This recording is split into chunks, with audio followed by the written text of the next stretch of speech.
আজ 22শে শ্রাবণ। আজ তোমাকে মনে পড়ছে কবি। হয়তো সেদিনও এমনই মেঘে আচ্ছন্ন ছিল দিন। 84 বছর আগে হয়তো এমনই মেঘ ভিড় করেছিল তোমার জানালায়।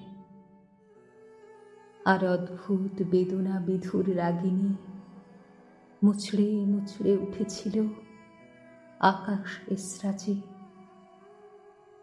জীবন,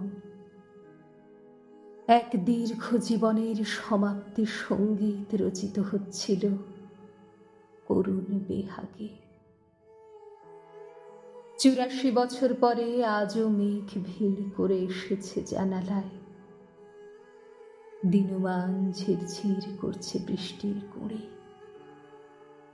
এক জীবন কি বিশাল, ব্যাপ্ত, কর্মময়, যার পরিমাপ করা জেনেছি অসম্ভব।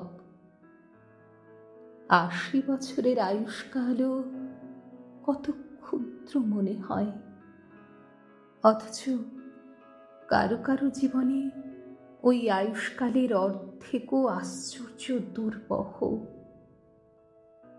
তোমার প্রিয় ঋতু ছিল বর্ষাই। উদয়ন কিংবা উদীচীর বারান্দায় বসে ভুবনডাঙ্গার আকাশে দেখতে মেঘের আনাগোনা।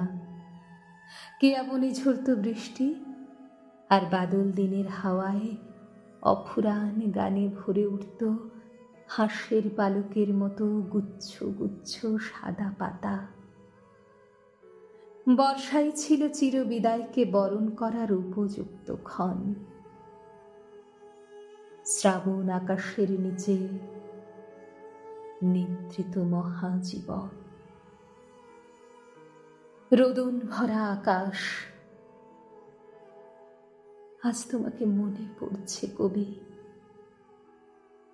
আজ তুমি আমার ব্যক্তিগত 22শে শ্রাবণ।